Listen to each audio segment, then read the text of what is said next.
Une année particulière à l'école. Ouais. Tu vas faire un discours? Je vais faire un discours là maintenant? Non, Non. c'est parce que t'as un micro. Non, j'ai un micro parce que, tu sais, c'est ma dernière année cette année. Bon, c'est la dernière là? Oui, la dernière entrée, ouais. Est-ce que vous avez l'heure, les enfants, s'il vous plaît? Ouais. Oui. 8h48. D'accord. Bon, je vais y aller, moi. Bonne rentrée, C'est parti. Bah oui, c'est parti. Ça va, pas trop émouvant? Un peu.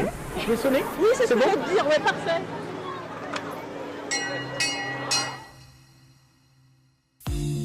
Dans ce podcast, nous suivons la dernière année avant la retraite du directeur de l'école La Source, une école nouvelle, privée et sous contrat d'association avec l'État. Ce directeur, c'est Yves Herbel. Il a accepté de nous raconter cette dernière année particulière, mais aussi toutes les autres et sa vision du métier d'enseignant et de directeur.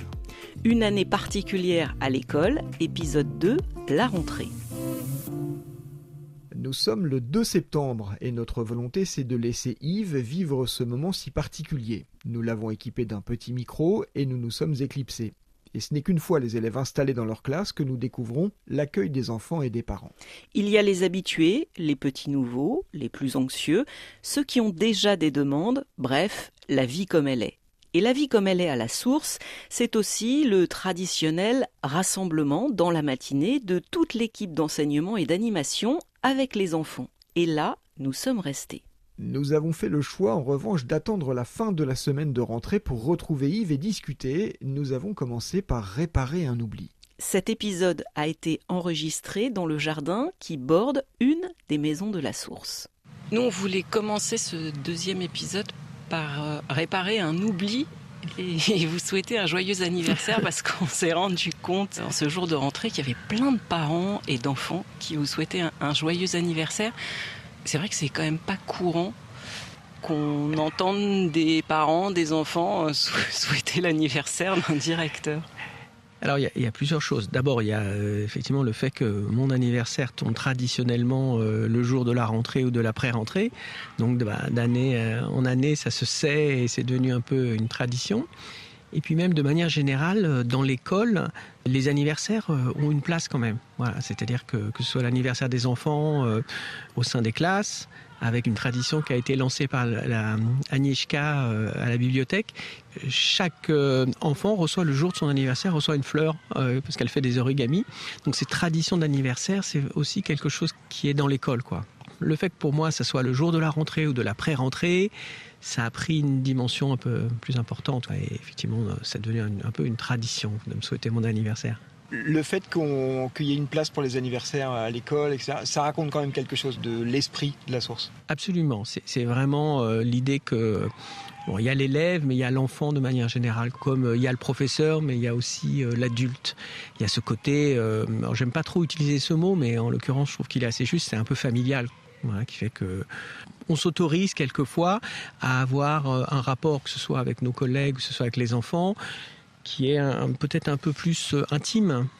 Donc oui, entre autres les anniversaires, ça peut faire partie de ça. Justement, nous, on se disait, on discutait entre nous et on se disait, mais qu'est-ce qui fait que la source est la source? En quoi c'est différent d'une école ailleurs? Et on s'est dit, d'abord, il y a une chose qui change énormément, c'est qu'en fait, la source, c'est une maison avec un jardin. Alors cette question, moi, je me la pose depuis longtemps. Il y a plusieurs causes ou plusieurs raisons. Il y a d'abord des pratiques pédagogiques qu'on retrouve dans toutes les classes, qui font que c'est quand même un peu spécifique, même si nos pratiques pédagogiques ne sont pas révolutionnaires. C'est des choses qu'on peut retrouver dans d'autres établissements. On n'est pas les seuls à faire ça. Ce qui est peut-être plus rare, c'est que ce soit la base de notre projet pédagogique et que ça se retrouve de la grande section maternelle, voire jusqu'à la terminale. Donc ça, c'est assez spécifique. Après, il y a quelque chose qui est effectivement de l'ordre des bâtiments. C'est une maison. Et depuis l'origine, ce côté maison, ça a fait partie du projet. Alors moi, je n'ai pas connu les fondateurs, mais ce que je ressens, par exemple, de quelqu'un comme Françoise Jasson, c'était qu'elle voyait l'école comme une maison. Voilà, on rentrait, le repas par exemple, toute l'importance qu'on accorde au repas.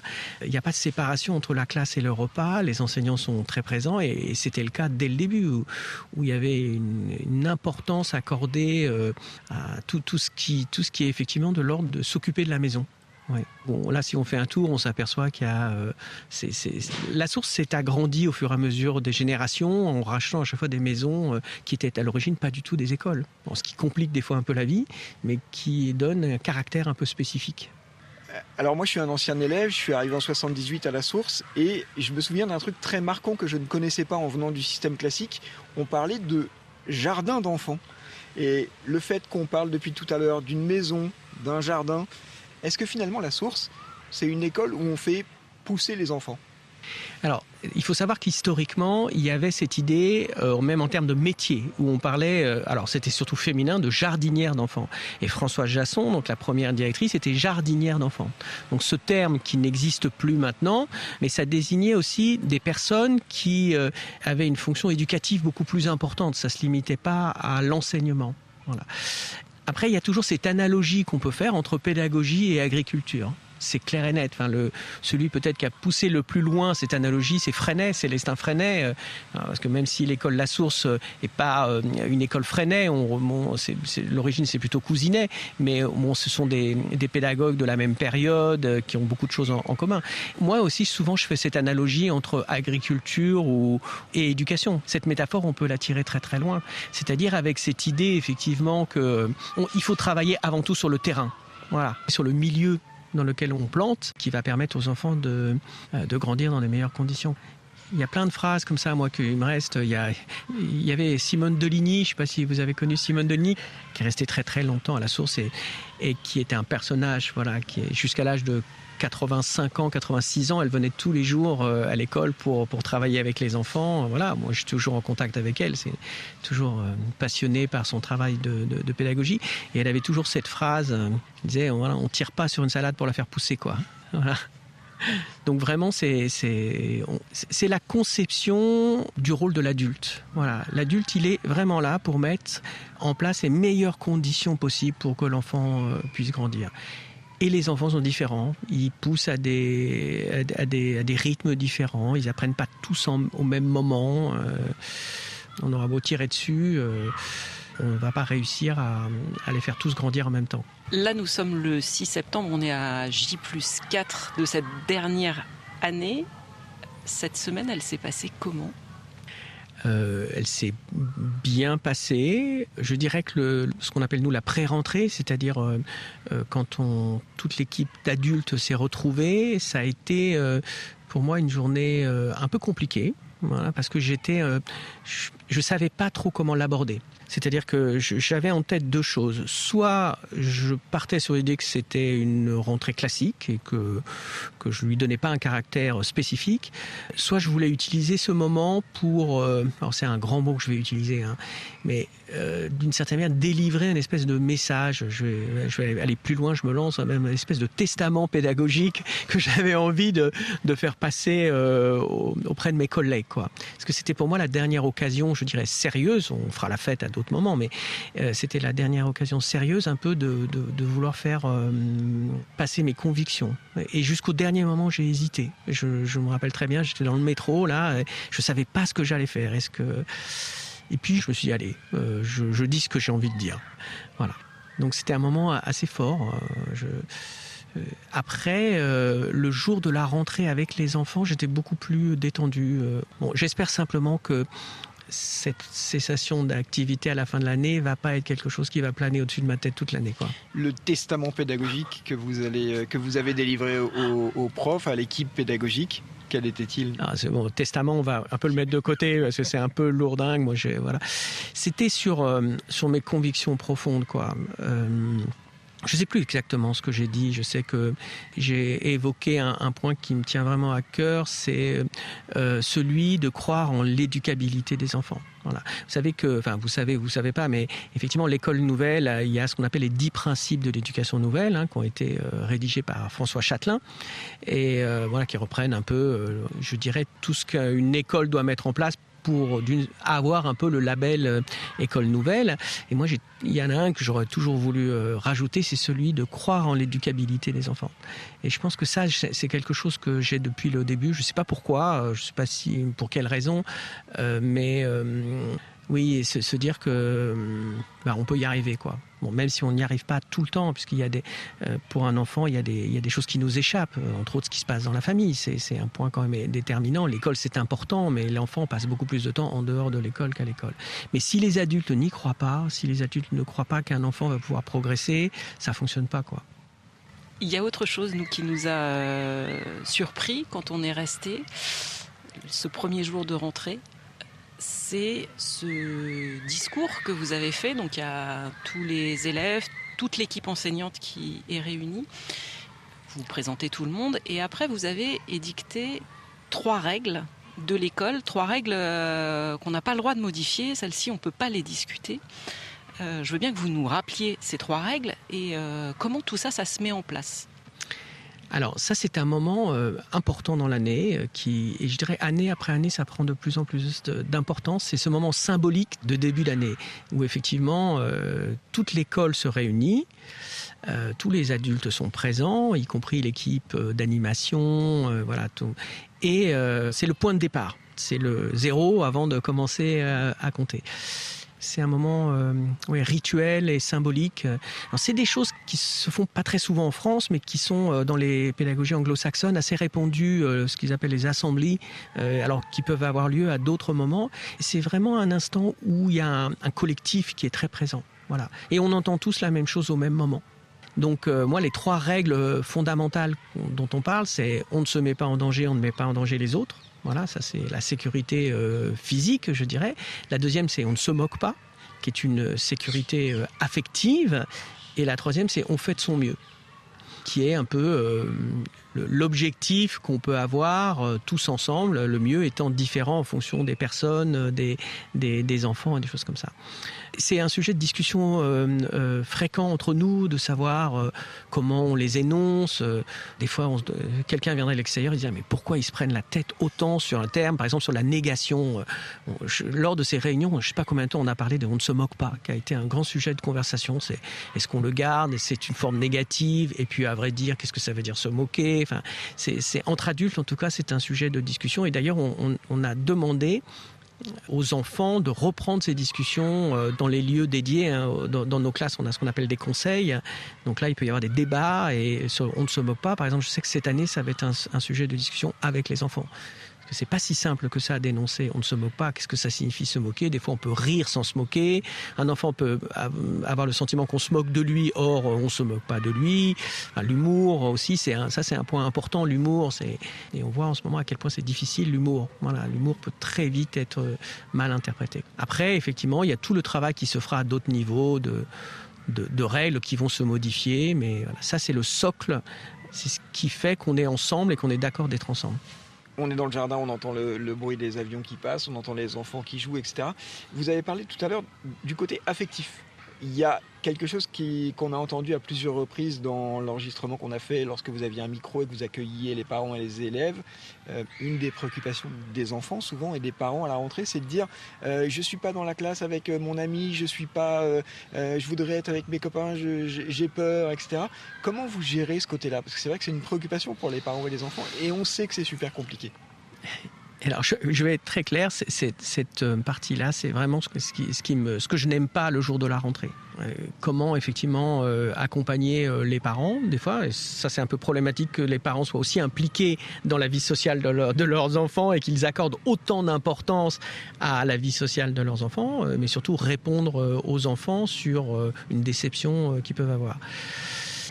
Déjà, depuis quelques années, j'envoie un message en amont aux parents pour leur expliquer qu'effectivement ça va être la rentrée, qu'on est content de se retrouver. Je rappelle effectivement qu'il y aura des déceptions peut-être, mais que c'est pas grave parce qu'il y a l'expérience. On sait très bien que chaque année, il y a des enfants qui ont des déceptions le jour de la rentrée et puis 2-3 jours après, voilà, les choses se passent. Qu'il faut être patient, il faut les écouter. C'est important dans ce moment-là, je peux recevoir un enfant, je peux discuter avec lui, il a besoin surtout d'explications. Là où ça peut être compliqué, c'est quand un enfant ne comprend pas pourquoi, ou il a l'impression qu'on l'a sanctionné en disant ah oui on m'a coupé de mes copains, etc. Donc il faut qu'il y ait des explications. Puis ça passe après. Ça passe. C'est vrai qu'on ne fait pas de changement de classe. C'est pas un dogme. Je crois que c'est arrivé une fois. ou 2, mais de manière générale, effectivement, voilà. Les enseignants passent énormément de temps à essayer de constituer les classes, en réfléchissant effectivement aux amitiés, parce que c'est important. C'est important des fois au contraire que les enfants restent ensemble ou au contraire qu'ils soient séparés, parce que travailler avec un ami, c'est pas toujours le plus simple. Quelquefois, il vaut mieux aussi redonner à l'école aussi son statut de lieu où on vient pour apprendre. Même si on a des copains, des copines et que c'est important, voilà, il faut à un moment donné revenir aussi sur cette idée que on vient là aussi pour apprendre. Après, il y a les temps de récréation, il y a le temps du midi qui est un moment important ici. Pratiquement tous les enfants sont demi-pensionnaires, donc ça fait pratiquement 2 heures dans la journée où là les groupes peuvent se constituer en dehors des classes. Et puis il faut que les niveaux scolaires qu'on ait des classes un peu où il n'y ait pas trop d'écart, pas trop d'enfants en difficulté en termes d'acquisition ou de comportement. Enfin, les enseignants passent énormément de temps à la constitution des classes. Voilà. Bon, mais tous les ans, on a des gens qui voudraient autre chose. Bon. Ça, c'est un message qui vous tient à cœur à faire passer aux parents. Faites confiance à l'école. Oui, alors ça c'est vraiment... dans mon métier, il y a la relation aux enseignants, il y a la relation aux enfants et il y a la relation aux parents. C'est hyper important. Alors ce mot de confiance, il est tellement galvaudé, quoi. Tout le monde en parle à tous les niveaux, c'est un mot qui est usé, mais pourtant il est essentiel. Oui. Alors, on a beaucoup de chance, nous, ici à la Source, puisque la démarche d'inscrire son enfant à la Source, c'est une démarche qui est initiée par les parents. Voilà, ils font le choix de faire une demande de venir ici. Donc, dès le départ, il y a quand même une espèce de contrat qui se met en place avec la famille sur notre projet. Donc, ça change énormément de choses. Mais ce terme de confiance, la confiance, ça se décrète pas. Ça se construit au fur et à mesure et ça passe par des échanges, de la communication. Moi, des fois, il y a des journées, je me demande ce que j'ai fait, quoi. Je me dis, mais...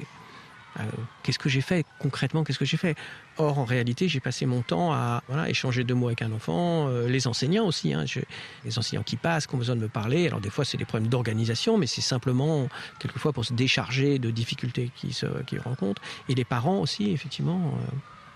C'est pour ça que je suis très présent à la porte. Tous les jours, je suis visible. Et donc un parent peut très bien me voir rapidement, me dire un mot. Ça, c'est un point important du métier, quoi, cette présence. Puisque vous parlez de votre présence à la porte, quand on est venu vous voir pour vous demander si vous seriez d'accord de faire ce podcast, on a parlé, nous, de cette présence à la porte qui nous frappe en tant que parents. Et du fait que vous aviez un mot pour chaque enfant, avec son prénom notamment.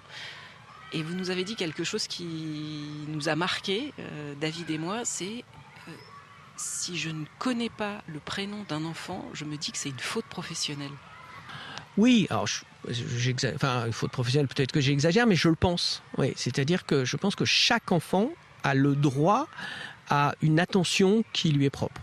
Donc effectivement, en tout cas, quand je cherche le prénom d'un enfant, je ne suis pas content. Et des fois aussi, je me pose la question, mais pourquoi ? Et on a aussi quelquefois, alors il y a ceux qu'on connaît tout de suite. Il y en a certains, le prénom, à force d'être répété, et ça rentre très très vite. Et puis il y a tous ces enfants qui en réalité passent un peu inaperçus, ils sont dans le moule, mais eux aussi ils ont l'attention. C'est comme quand j'étais enseignant où on a tendance, quand on voit les parents, moi je leur disais toujours, mais venez me voir, même si votre enfant tout va bien. Au moins je vous dirai des compliments, et en tant que parent, c'est super de recevoir des compliments sur son enfant. Et puis quelquefois, l'attention qui peut être un peu captée par certains enfants nous empêche de regarder et d'observer d'autres enfants qui ont aussi besoin à un moment donné qu'on leur redonne des objectifs, qu'on leur on se dit, tiens, en fin de compte, il y a ça qui pourrait encore améliorer ou voilà. Donc oui, c'est important. Alors oui, j'essaye en tout cas de connaître chaque enfant, de connaître son prénom. Oui, ça me semble vraiment important. Et du coup, dans cette même journée, on a entendu aussi beaucoup d'enfants, évidemment vous tutoyer, vous dire « Salut Yves ». Ce rapport-là, à l'adulte, à l'enfant, c'est aussi quelque chose de particulier, évidemment, dans cette école. Oui. Alors, normalement, quand un enfant me dit « Salut Yves », je le reprends. Parce que je n'aime pas qu'il me dise « Salut Yves ». Et voilà, alors ça peut m'arriver dans la foule d'échapper, mais autrement, généralement, je le reprends, je dis « Non, tu me dis bonjour », au même titre que moi, je lui dis bonjour aussi. Ça, c'est la difficulté de trouver la juste distance entre un adulte et un enfant. Alors, dans cet établissement, effectivement, le tutoiement, c'est quelque chose qu'on retrouve à tous les niveaux. Bon, le tutoiement en primaire, en maternelle, je dirais qu'il y a beaucoup d'écoles qui le pratiquent parce que les enfants sont jeunes, ils n'ont pas encore acquis cette idée de dire vous. Alors voilà, on peut leur faire acquérir très vite. On peut très bien, dès le CP, en disant non, tu m'appelles madame ou tu m'appelles monsieur. Enfin, bon, pourquoi pas. Enfin, moi, il s'avère qu'ici, ce n'est pas le cas. Mais le tutoiement ici, c'est pas un tutoiement de copinage. Je dirais que c'est un tutoiement de compagnonnage. C'est-à-dire qu'effectivement, c'est ça qu'il faut arriver à faire passer aux enfants. Ce qui n'est pas toujours simple, parce qu'il y a des enfants qui ont du mal à trouver la limite. Moi, je leur dis non, je ne suis pas ton copain. Voilà, donc tu ne me dis pas salut, tu me dis bonjour. Voilà. Mais à la fois, je dirais, on est sur le même bateau, quoi. C'est cette idée de collectif qu'on retrouve le jour de la rentrée. On est ensemble, mais chacun à notre place. Bon, c'est plus symbolique. Je pense que ça dénote effectivement aussi une communication qui n'est pas une communication verticale. Ouais, c'est quand même une communication... je veux pouvoir être accessible aux enfants. Enfin, bon, ça, vous le savez, je suis vraiment pas le directeur qui fait peur, quoi. Après, c'est ma personnalité. J'aurais été incapable. Moi, je suis comme ça. Ça m'a souvent... on a pu me le reprocher un peu de temps en temps. On aurait aimé peut-être que je sois... plus sévère, entre guillemets, parce que quelquefois ça peut être pour certains enseignants quelque chose de réconfortant de se dire il y a quelqu'un qui va pouvoir à un moment donné. Je n'ai pas du tout l'impression d'être laxiste, mais c'est mon tempérament et c'est ma personnalité aussi, quoi. On a été frappé aussi d'apprendre lors de la réunion avec les élèves, la réunion de rentrée, que vous alliez enseigner cette année. Oui. C'est une nouveauté, ça, ou vous le faites régulièrement ? Alors, mon métier, avant tout, c'est d'être dans une classe. J'adore ça. Le choix de la direction, ça a été un peu un hasard. Ça n'a pas été obligatoirement une vocation de dire je vais devenir directeur. C'est un peu l'occasion. Autrement, être dans une classe, c'est ce que j'adore. Donc, même en tant que directeur, j'ai toujours essayé de garder un lien avec le travail de classe. Il me semble que c'est déterminant pour ne pas oublier ce que c'est que d'enseigner. Et on oublie très très vite. Moi, j'ai beaucoup d'exemples, par exemple, d'universitaires des gens que j'ai pu côtoyer en tant qu'enseignant et qui, dans leur parcours, à un moment donné, sont devenus universitaires. Et on ne peut pas s'empêcher de se rendre compte qu'à un moment donné, plus ils développent la partie théorique, plus ils perdent un peu quelque chose de l'ordre de la réalité du terrain. Et donc enseigner, moi j'adore. Mais pour cette dernière année, j'avais envie effectivement de régularité, j'avais envie de retrouver ce contact avec une classe, de suivre les enfants sur toute une année. Après, une vie d'une école, c'est des absences à des moments, et donc j'ai toujours eu cette envie et ce besoin de dire quand il y a une absence, je prends la classe et j'adore ça, quoi. C'est quelque chose qui me manque si j'ai pas ce contact direct avec l'enseignement. Et je pense que vis-à-vis même des collègues, c'est important, c'est-à-dire pour faire autorité, pas au sens d'être autoritaire, il faut aussi que les collègues me considèrent aussi comme quelqu'un de compétent en termes d'enseignement. Voilà, ça me semble essentiel. Je sais de quoi je parle quand je parle de ce que c'est d'être une classe. Même si on oublie un peu quand même, on oublie ce que c'est que le travail du quotidien. D'ailleurs, lors de mon intervention auprès des enseignants, j'ai repris une image qu'un copain un jour qui était un fan de western. Il expliquait toujours que le travail d'éducateur ou d'enseignant, c'était un peu un travail de cow-boy. Alors, il y a l'imagerie du cow-boy tel qu'on a dans les westerns, et cavaler au coucher du soleil pour aller récupérer un veau égaré, et voilà, ce sentiment de liberté, d'espace, etc. Et puis il y a la réalité du travail. La réalité du travail, c'est que toute la journée, on a le nez dans la poussière, derrière les vaches, etc. J'ai repris cette image et je pense que c'est vrai. C'est un travail du quotidien qui peut être harassant, qui peut être usant. Mais si on n'a pas ces cavalcades à des moments, ces moments pédagogiques, ou si on les recherche pas, c'est un métier où très vite on peut devenir aigri. Il n'y a rien de pire qu'un enseignant aigri. Concrètement, ça va se passer comment ? Une fois par semaine, je vais être dans une classe de CM2. Voilà, je travaille du coup en collaboration avec des collègues et voilà, je vais faire des maths, je vais faire du français. Et je vais raconter des histoires, parce que quand même, je vais profiter de cette dernière année pour continuer à faire ce que j'aime, voilà, raconter des histoires. On pourra venir vous voir raconter des histoires. Je vous inviterai, si vous voulez, à venir écouter les histoires. Mais depuis toujours, j'ai aimé ça, voilà. Et j'ai toujours l'impression qu'un enseignant, s'il arrive dans une classe comme ça, il y a toujours des choses, il faut faire des calculs, etc. Mais avoir dans sa besace un livre avec des contes, c'est fascinant de voir, encore maintenant, comme on arrive à capter l'attention de ces enfants qui sont tous soi-disant incapables de se concentrer, simplement avec des mots et rien du tout, quoi. Moi, ça me fascine toujours.